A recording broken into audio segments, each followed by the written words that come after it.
नमस्कार दोस्तों, मैं हूं सुमित चावला। स्वागत करता हूं अपने शो द सुमित चावला में। आज हमारे साथ एक जानी मानी डिज़ाइनर हैं जिनका नाम है साक्षी मेहरा। ये एपिसोड आपको इमोशनल भी करेगा और इंस्पायर भी। दोस्तों, 35 साल की उम्र में उन्होंने अपना बुटीक शुरू किया और 40 साल की उम्र में वे कैप्टन में काम किया। बहुत बहुत स्वागत है मैम हमारे इस शो में। Thank you Sumit ji. मुझे लग रहा है आपने मुझे सुपर वुमन बना दिया है। नहीं, सुपर वुमन नहीं, आप रियल वुमन हैं, क्योंकि आपने इतना अच्छा एंटरटेनिंग कंटेंट चूज किया है। और मुझे लगता है कि ये सिंपल है। 35 में आपने बुटीक स्टार्ट करने का कैसे सोचा? क्या सोचा आपने कि मुझे बुटीक स्टार्ट करना चाहिए? देखो, भारतीय स्त्रियों की लाइफ जो है ना, शादी के बाद बिल्कुल बदल जाती है। नई फैमिली, नए माँ बाप और नए रिलेटिव्स, एक तरह का नया जन्म होता है उनका। फिर उनकी बेबी हो जाता है तो लाइफ में रिस्पॉन्सिबिलिटीज और बढ़ जाती हैं। फिर उनके साथ बिजी, उनकी पढ़ाई के साथ। फिर एक टाइम आ जाता है जब आप उनकी स्टडीज का लेवल कंप्लीट कर पाते हैं, तो उस टाइम आप थोड़े फ्री हो जाते हो। ये सब कुछ मेरे साथ भी हुआ। उस टाइम मैंने सोचा मैं क्या करूं। मन में एक डर भी था, मैं कुछ करूंगी, लोग क्या कहेंगे। पर कुछ भी करो, लोग तो कुछ ना कुछ कहेंगे। बस इसी तरह मैंने अपनी बुटीक स्टार्ट किया। वाह, ये लाइनें तो मुझे लगता है फ्रेम करवाने लायक है। इनको तो फ्रेम करवा के रखना चाहिए। सच में ये हर भारतीय स्त्री का है जी कि लाइफ में अपने आप को आगे बढ़ा के कुछ करना चाहिए, अपने फ्री टाइम का यूटिलाइज करना चाहिए। जी। जब आपने बुटीक शुरू किया तो आपका पहला दिन कैसा था? भाग दौड़ वाला या एकदम सीरियस, कैसा? भाग दौड़, बहुत भाग दौड़ थी। वो स्टीम आयरन की जो स्टीम निकलती उससे फेस ग्लो हो रहा था। मन में एक पैनिक सा चल रहा था, पर ये था कि एक लाइफ का एक्सपीरियंस था, तो शांत दिख रही थी मैं एकदम। आपको याद है आपका पहला कस्टमर? जी बिल्कुल याद है। मेरे पास से एक लड़की आई कि मुझे बहुत अच्छा क्लासी सूट चाहिए, एलिगेंट हो, सिंपल हो, पर जिसे लोग मुड़ के देखें। मैं कुछ देर सोची, उसके बाद हैरानी से मैंने कहा ठीक है। फिर मैंने उसका पीस बनाया, उसने पहना उसको, और जो उसके एक्सप्रेशन थे फेस के, मुझे आज भी याद है। उस टाइम सोचा मैं एकदम सही जगह आई हूँ। अच्छा, मतलब पहली सेल में आपको डर था कि कोई कस्टमर आएगा या नहीं आएगा, ऐसा कुछ था? ये तो बिल्कुल होता है, मन में डर होता ही है कि कोई कस्टमर आएगा, और जब कस्टमर आ जाता है तो लगता है जैकपॉट लग गया। तो मतलब अच्छा लगा आपको? जी बिल्कुल बिल्कुल। लोगों को लगता है बुटीक का मतलब सिर्फ कपड़ा चुनना है या डिजाइन बनाना है। रियल बनाना असल में मुश्किल क्या होता है? देखिए, एक कपड़े को चुन के उसको एक फिट देना, एक लुक देना, एक कंफर्ट देना, क्लाइंट को सेटिस्फाई करना, ये मेन है कपड़े को बना के। और इसके लिए मेरी पूरी टीम बहुत अच्छी है, जिसमें मेरे मास्टर जी, हमारे कारीगर बहुत सपोर्ट करते हैं हर तरह की। ये ऑडियंस को बताइए कि इनका सीक्रेट क्या है? टेलर के माइंड में क्या होता है? कस्टमर की गलतफहमी क्या हो जाती है? कई बार कई चीजें ऐसी हो जाती हैं, आपको क्या लगता है? नहीं, जो कस्टमर है उसको चाहिए होता है कि मुझे परफेक्ट फिट मिले। अच्छा। हाँ, और मैं बहुत सुंदर दिखूं, सबसे अलग दिखूं क्राउड में, और वो चीज को हमको रियलिटी में उनको पेश करना होता है। कस्टमर का सबसे पहला डायलॉग क्या होता है आपके हिसाब से? मतलब कस्टमर क्या चाहता है कि पहले आके, जैसे आपके वो शॉप पे आया या आपके उस शोरूम में आया, तो सबसे पहले उसका डायलॉग होता क्या है? क्या बोलते हैं? दीदी, मेरे को एकदम कुछ डिफरेंट सा चाहिए जिसे देख के सब कहें वाओ। अच्छा जी बिल्कुल। मतलब उनको ऐसा लगता है कि सबसे फिट होना चाहिए, बढ़िया होना चाहिए। जी बिल्कुल, फिट अच्छा होना चाहिए। मैं फोकस हमेशा करती हूँ कि उसका फिट जो भी पहनाए वो बहुत सुंदर फिट में हो, तभी उसकी ग्रेस बढ़ के आती है। जी। कभी किसी ब्राइड ने कोई ड्रामा किया है? लगता है आपको ऐसा? वो तो मैं कभी भी नहीं भूल सकती। एक लड़की का मेरे पास लहंगा चोली शादी का बनने के लिए आया। शादी के 2 दिन पहले मेरे पास आके दीदी मेरे को तो लहंगा चोली नहीं पहनना, इसके साथ मेरे को अनारकली बना दो। मैंने कहा बेटा ये तो पॉसिबल ही नहीं है, सब कुछ बन गया है, हम ब्लाउज का डिजाइन चेंज कर देते, थोड़ा डिफरेंट बना देते तो अच्छा। नहीं, वो बहुत प्लीड करने लगी। अच्छा। तो उसके बाद फिर मैंने बहुत सोचा, आपस में मास्टर से डिस्कशन की, सब किया। उसके बाद मैंने फिर उसका जो लहंगा था उसको अनारकली में कन्वर्ट कर दिया। हाँ, थोड़ी चीजें ऐड करनी पड़ी, सब करना पड़ा, बट उसको सेटिस्फाई कर दिया, क्योंकि मैं नहीं चाहती कोई भी ब्राइड जो मेरे पास आए एकदम लास्ट मिनट पे आके एकदम उसका मूड खराब हो, सब हो। तो हम एक तरह की उनकी थेरेपी भी करते थे। अच्छा। वो बहुत खुश हुई। उसका रात को मेरे को फोन आया कि दीदी बहुत सुंदर, थैंक यू सो मच।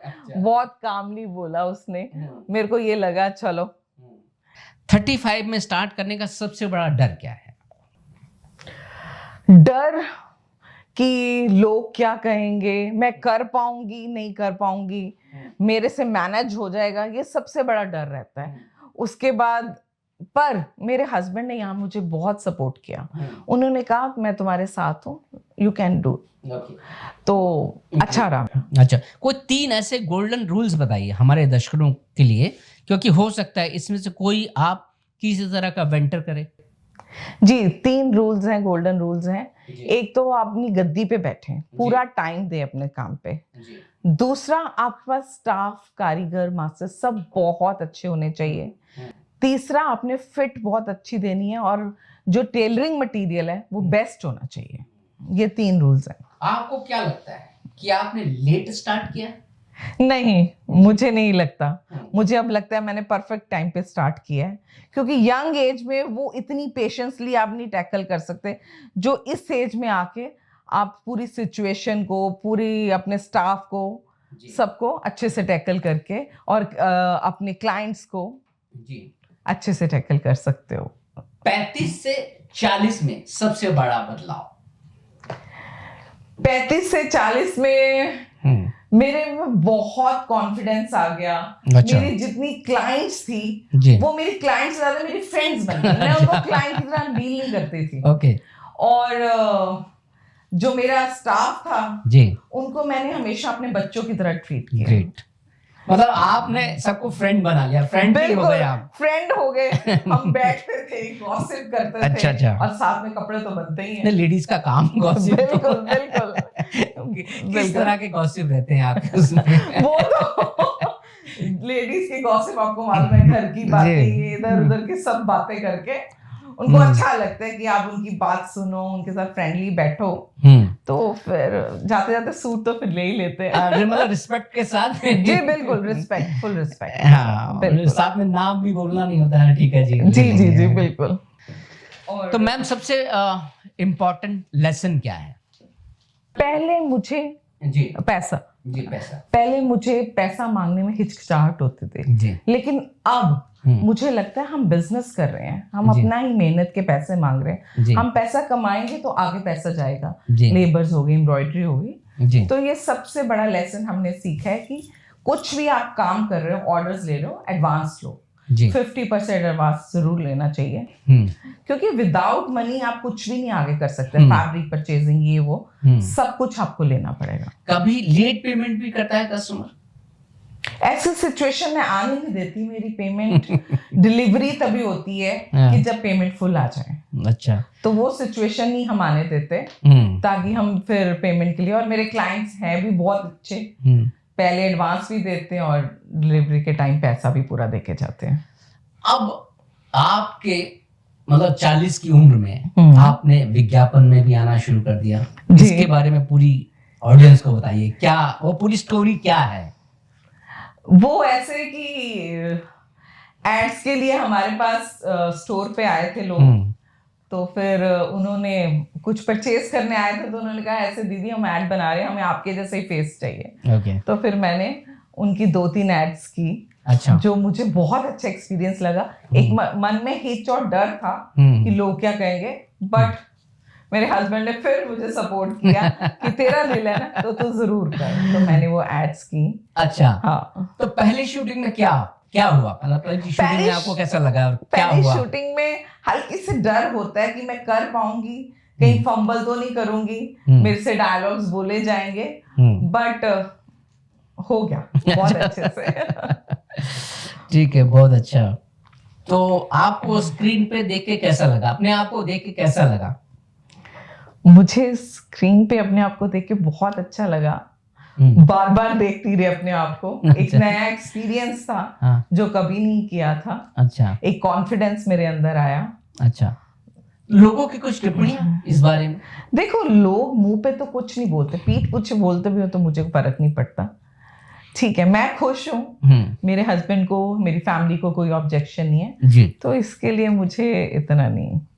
तू झूठी मैं मक्कार, रणवीर कपूर जी और डिम्पल कबाड़िया जी के साथ काम करके आपको कैसा लगा? वो बहुत अच्छा एक्सपीरियंस था उनके साथ काम करना। आपने और क्या क्या सीखा उनसे? क्या मतलब आपको लगता था कि हाँ ये उनके जैसे मैं रणवीर कपूर को मिली, इतना हम्बल था वो, और उनके साथ काम करके मैं इतनी कंफर्टेबल रही, मुझे लगा ही नहीं कि न्यू कमर है। अच्छा, कि ऐसे मैं फर्स्ट टाइम कर रही हूँ। उन्होंने इतना कंफर्ट दिया। पहले मैं हिचकिचाहट से पीछे पीछे हो रही थी, लेकिन धीरे धीरे उनके साथ लेवल पे खड़े हो गए, मैंने सारा घुल मिल गए, कुल मिला के लाइक फैमिली माहौल जैसा बन जाता है। जी बिल्कुल। एक बात और बताइए, कस्टमर हमेशा सही होता है? नहीं। जैसे कस्टमर को चाहिए कि पैसे भी ना लगे और एकदम परफेक्ट भी बन जाए और बहुत सुंदर भी लगे। हमेशा कस्टमर नहीं सही मैं मानूंगी होएगा, बट अच्छा, ये फैब्रिक जो महंगा फैब्रिक होता है, बेस्ट आउटफिट होता है ये? नहीं जी, बेस्ट आउटफिट वही है जिसकी फिट अच्छी है, जिसकी लुक अच्छी है, जिसकी फिनिश अच्छी है। अच्छा। आपने कितना नीटली पीस को बनाया है Okay. और कैसी आपने लुक दी है उसको, वो मैटर करता है। महंगा फैब्रिक नहीं मैटर करता, उसके कट्स मैटर करते हैं, आपकी फिनिश, उसकी नीटनेस सब मैटर करती है। टेलर मेड में टाइम बचता है?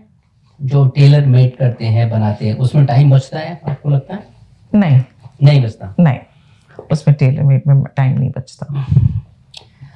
35 साल की उम्र में एक लेडी को नया काम करने में रिस्क होता है? रिस्क लगता है आपको? मैं अपने एक्सपीरियंस से बोलती हूँ, नहीं मेरे हिसाब से करना चाहिए। देखिए, आपके मन जो आपके मन में हिच होती है कि अब हम स्टार्ट करें तो करना चाहिए। मैं अब सब लेडीज को 35 प्लस को बोलना चाहूंगी कि अपने पास फ्री टाइम है, बच्चे अब बड़े हो गए, तो आपको कुछ ना कुछ किसी तरह का भी कोई ना कोई काम जरूर करो। अच्छा, अपने आप को बिजी रखना सबसे बड़ी बात है। मतलब आप ये सारी महिलाओं को आप? जी, मैं सब महिलाओं को बोलना चाहूंगी, पूरे हिंदुस्तान की महिलाओं को अपने आप को बिजी रखना बहुत जरूरी है। आप कुछ भी कर सकते हो, बुटीक कर सकते हो, कोई और इतने काम है, सोशल वर्क कर सकते हो, कुछ भी कर सकते हो। आप अपने आप को बिजी रखो। डिसाइडेड वाले वो होते हैं जो माइंड मेकअप करके आए थे हमने खरीदना, और वो खरीद लेते हैं। मतलब जो डिसाइड करके करते हैं कि हमने ये लेना है, मींस लेना है, वो लेके जाते हैं। मतलब आपको कई लोग ऐसे भी आते होंगे जो बार्गेनिंग करते होंगे? जी, वो तो फिर हमारे बिजनेस में है, वो तो किसी भी बिजनेस को लोग बार्गेनिंग करना, ये करना, ये चलता है। पर जो डिसाइड करके आता है वो टाइम भी कम लेता है और उसके माइंड सेट होता है। उसको हम जो दिखाएंगे या उसके जो क्वेश्चंस होंगे उसके अकॉर्डिंगली जो भी दिखाएंगे हम, तो वो माइंड सेट करके चलते हैं और डिसाइड कर लेते हैं जल्दी से। तो ये जो सुबह 6 बजे वाला जो मॉर्निंग सूट होता है या 10 बजे वाला नाइट सूट, उसके बारे में क्या? मेरे को सुबह 6 बजे वाला शूट ज्यादा बेटर लगता है, ताकि आप उसके बाद फ्री हो जाते हो जल्दी और अपने काम पे फोकस कर सकते हो। अच्छा। ऑडियंस जो होती है उसका सबसे मेन जो क्वेश्चन है, जो सवाल है, 35, 40 या 45 साल में आदमी को अपना बिजनेस शुरू करने से डर लगता है, तो आप इसके बारे में कुछ कहना चाहेंगे? मेरे हिसाब से नहीं लगना चाहिए डर। अब जितनी देर हम कोशिश नहीं करेंगे, मन में एक हिच डर होता है, ये भी होता है कि सक्सेसफुल होगा नहीं होगा, पर स्टार्ट करने में, ट्राई करने में कोई हर्ज नहीं है। अच्छा। करना चाहिए। Tailor made ethnic wear boutique के लिए 3 टिप्स ऑडियंस को दीजिए आप।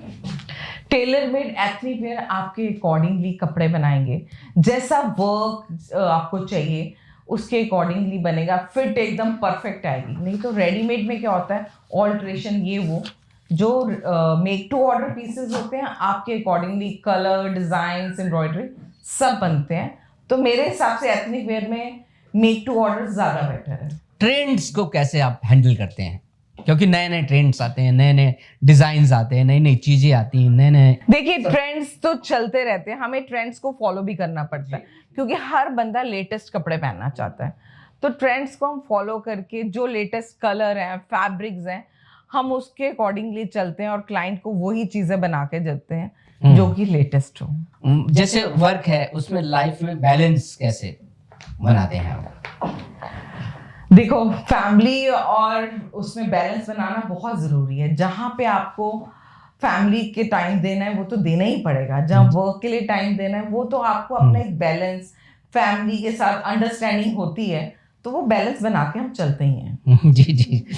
अच्छा, एक सवाल और मेरा लास्ट, मैं एक सवाल आपसे पूछ रहा हूँ। जी, 45 की आप हैं, एक लाइन पूरा कीजिए, क्या प्राउड है आपको इस पर? बिल्कुल, मैं आप बड़ी इमोशनल हो गई हैं।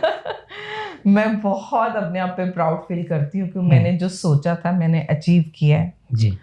और सबसे बड़ी बात है कि मैंने अपनी जो मेरा पूरा स्टाफ है जी, उसको मैंने एक फैमिली बना के रखा है। वो जी। मेरे लिए कारीगर नहीं है अब, जी, वो मेरे लिए एक स्टाफ है नहीं है, वो मेरे लिए एक फैमिली है कि वो मेरे बच्चों की तरह है। वाह। और जब जैसे अभी कोविड भी हुआ था जी जी, तो उस टाइम पे भी हमने पूरा अपनी फैमिली की तरह उनका ध्यान रखा, उनके खाने पीने का। ये नहीं है कि काम नहीं है तो वो भी साइड पे हो गए, तो हमने उनको फुल सपोर्ट दिया है। जी जी। और क्या कहना, मतलब आप इतना ज्यादा भावुक हो गई, इतनी ज्यादा इमोशनल हो गई, तो जब काम नहीं था या कोरोना था, ये सारी चीज, तो आपने इन चीजों को कैसे, क्योंकि कारीगर तो उनका परिवार चलाना था, उन्होंने हैंडल, तो फिर वो उस टाइम आपने कैसे? फिर मैंने हमें अलाउड तो बिल्कुल नहीं था कोविड में, पर फिर भी पास बनवा के मैं और मेरे हस्बैंड ने सबके लिए खाना और जरूरत की चीजें, घर की चीजें सबके घर हम पहुंचा के आए थे, सब कारीगरों के घर। ऐसा लग रहा है कि आप अभी रो रहे हैं। नहीं, मैं वो दिन याद करती हूँ कि जब ये सारी सिचुएशन आई थी जी, पर हमने उनको फुल सपोर्ट किया क्योंकि हम उनको अपनी फैमिली मानते हैं। जी जी जी। नहीं, एक मेरा, जैसे जब आपकी शादी हुई तो आपकी कौन सी एज में शादी हुई थी? मेरी ग्रेजुएशन के बाद इमीडिएटली शादी हो गई थी। तो मतलब आप उस टाइम आप क्या कर रहे थे? कॉलेज में थे? कॉलेज में थी जब मेरी सगाई हुई, ग्रेजुएशन होते ही मेरी शादी हो गई इमीडिएटली। अच्छा।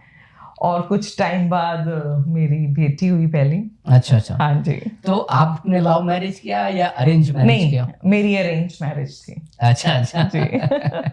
तो आपके हस्बैंड क्या करते हैं? मेरे हस्बैंड का अपना कपड़े का ही बिजनेस है। अच्छा। जितने ब्रांड्स हैं, डब्ल्यू, बीबा वगैरह, जी, उनमें फैब्रिक सप्लाई का उनका बिजनेस है। अच्छा जी। तो आगे फ्यूचर में आपका क्या प्लान है, क्या चाहती हैं आप, क्या सोचती हैं? मैं अपने बिजनेस को ही और ग्रो करना चाहूंगी, ताकि जो मैंने अभी तक लाइफ में ये बैलेंस बिठा के रखा है, अपना जो बिजनेस को एक मकाम तक लेके गई हूँ, मैं चाहती हूँ थोड़ा और आगे जाए और उसी पे मैं फोकस करूंगी। मुझे याद है मैंने एक शो, 2-4 जितने भी शोज किए हैं, उसके आपके जो गारमेंट्स थे वो आज तक बड़े फेमस हैं, मुंबई तक जाते हैं। जी बिल्कुल। बहुत सारी एक्टर्स मुझसे पूछती हैं कि ये गारमेंट्स कहाँ से आए। आपकी वजह से तो मैं पिक्चरों और एड से आई हूँ, आप ही तो मुझे यहाँ पे लेके आए हो। नहीं तो अभी जो नया शो मार्च में हमारे लखनऊ होने जा रहा है, जी जी, इसमें बहुत सारी मॉडल्स कर रहे, तो उसमें कुछ आप नया क्या सोच रही हैं? देखिए इस बार जो मॉडल्स आपकी आएंगे उनको हम डिफरेंट कट्स में चीजें देंगे, क्योंकि इस टाइम कट्स, पेस्टल कलर और एथनिक में जाओ तो फिर एथनिक, ये मिक्स हम चीजें देंगे जी, फ्यूजन के साथ। एथनिक भी होगा और वेस्टर्न का फ्यूजन बना के हम उनको पहनाएंगे। तो आज बड़ा मॉडर्न जमाना है जी, इस मॉडर्न जमाने में आज की जो ट्रेंड आ गया है, जो आज की हमारी एक्टर्स हैं, मॉडल हैं, या जितने स्टार्स हैं, वो डिफरेंट पहनती हैं, कॉस्ट्यूम पहनती हैं, अलग अलग डिजाइन्स। तो आपको क्या लगता है कि हर रोज एक नया ट्रेंड सेट होता है, तो इतना कैसे आप लोग मैनेज कर पाते हैं? यही तो है काम हमारा। अगर हम उस ट्रेंड को फॉलो नहीं करें तो हम पीछे रह जाएंगे जी। हमें उसको ट्रेंड को फॉलो करके उसमें कुछ अपनी चीजें एडिशन करके जी वो आगे प्रेजेंट करते हैं जी। ताकि क्लाइंट को वो अच्छे लगे, क्योंकि क्लाइंट भी लेटेस्ट चीज मांगता है, जी। तो हमें वो लेटेस्ट चीज ही बना के देनी पड़ती है। तो मतलब ये आप खुद डिजाइन करती हैं? जी, मैं खुद डिजाइन करती तो आप हूँ। डिजाइनर भी हैं साथ जी में। जी जी। तो ये आपने सीखा, डिजाइनिंग का कोर्स किया या कुछ जी जी, ऐसा? मैंने कोर्स किया, बिल्कुल अपनी पढ़ाई की। अच्छा कोर्स जी। किया है। तो अभी आप कहाँ से ये सब हैंडल करती हैं आप? मेरा अपना ईस्ट पटेल नगर में शोरूम है, साक्षी मेहरा के नाम से। जी। मैं वहीं से हैंडल करती हूँ, वहीं मेरा पूरा स्टिचिंग एरिया भी है जी। और शोरूम भी है। मैं जैसे मैं पूरे इंडिया की जितनी भी एक्टर्स हैं या मॉडल हैं या आर्टिस्ट हैं, उन कलाकारों को अगर मतलब वो आपके पास आए मोस्ट वेलकम। तो उनको आप कुछ डिस्काउंट भी देंगे या कि नहीं देंगे? डिपेंड्स वो क्या ले रहे हैं, उसके बाद ही बता सकते हैं। हाँ जी। हम चीजें इतनी बढ़िया देंगे, वो डिस्काउंट का बोलेंगे ही नहीं। अच्छा। उनको परफेक्ट फिट और सब कुछ अच्छा लेटेस्ट मिलेगा, तो वो प्राइसिंग ही ऐसी होगी। अच्छा, नहीं मैं एक और नई चीज सोच रहा हूँ या कहना चाहता हूँ। जी। जैसे कोई नई जिसकी शादी जो ब्राइडल है, जी जी, उसका बजट फॉर एग्जांपल 1 लाख रुपए का है। ओके। आपके शोरूम पे पहुंचने के बाद अगर उसका बजट 1.5 लाख हो जाता है, तो आपको क्या लगता है कि आपके शोरूम से वो वापस आएगी या उसको मन मुताबिक चीजें मिलेंगी? जी, मेरी कोशिश यही है कि मेरे पास जो भी आए क्लाइंट, उसको हम सेटिस्फाई करके उसके मुताबिक ही हम चीज से। रही बात बजट की, सबसे पहले हम बजट ही पूछते हैं, तो उसके अंदर ही हम चीजें बना के उनको देंगे ताकि बजट का इश्यू क्रिएट ही ना हो। ऑब्वियस है, जब वो काम को बढ़वाएंगी, कुछ करेंगी, तो बजट थोड़ा बढ़ता है। तो जब बनवाने आता है अपनी ड्रेस, तो थोड़ा सा बजट इंक्रीज भी हो तो बनवा लेते हैं। ऐसा जैसे कुछ मैं किसी डिजाइनर का नाम नहीं लूंगा, जैसे हमारी बॉम्बे इंडस्ट्री में होता है जी जी कि एक कट भी वो लगा देते हैं तो कि भाई इसका 1 लाख रुपए प्राइस हो गया, 2 लाख हो गया, जबकि कपड़ा फैब्रिक सेम होता है, सारी चीजें सेम होती हैं। तो आपको क्या लगता है कि सिर्फ ब्रांड की वैल्यू है या नाम की वैल्यू है, सिर्फ ऐसे ही? नहीं, ऑब्वियसली नाम की वैल्यू भी है। नाम है तो आप कुछ भी बेच सकते हैं। कुछ भी नहीं कहते, मेहनत तो होती है, कट्स होते हैं, इतनी डिजाइनर्स अंडर होती हैं जी, सब करते हैं, तो नाम की वैल्यू तो नाम की वैल्यू मतलब कुल मिलाकर ब्रांड की वैल्यू जरूर, ब्रांड की वैल्यू होती है। अच्छा मतलब ब्रांड है तो सब कुछ है। जी, मेरा ब्रांड है तो मेरा माल अब जा रहा है बाहर भी। अच्छा, आउट ऑफ इंडिया तो जाता है। कहाँ तक ये सप्लाई होता है? मेरा जाता है कनाडा जाता है, अमेरिका जाता है, बैंकॉक जाता है जी, इन सब जगह पे जाता है मेरा। तो मतलब आपके क्लाइंट्स बाहर भी हैं? क्लाइंट्स भी हैं, शोरूम्स में भी जाता है। तो आप अपने बाहर के क्लाइंट्स को क्या कहना चाहेंगी, उनके बारे में कुछ 2 लाइनें? जो आपका ये एपिसोड देखेंगे तो उनको पता होना चाहिए कि आप किस तरह का काम कर रही हैं, इंडिया में आप हैं।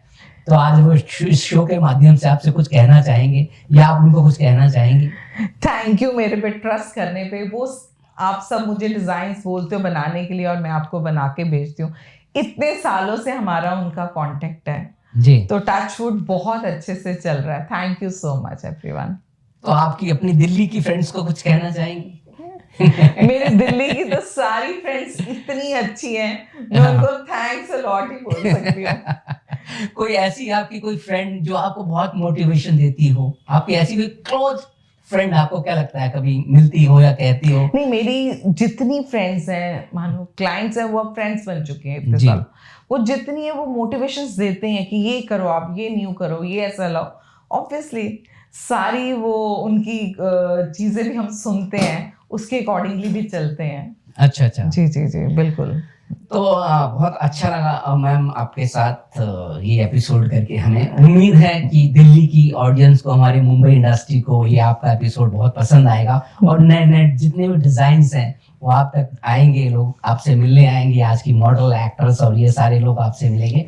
तो आप शोज वगैरह भी लाइन अप करती हैं आप शोज में सारा? हाँ, फैशन शोज करती हूँ, उसके लिए ड्रेसेस बना के मैं आगे भी देती हूँ।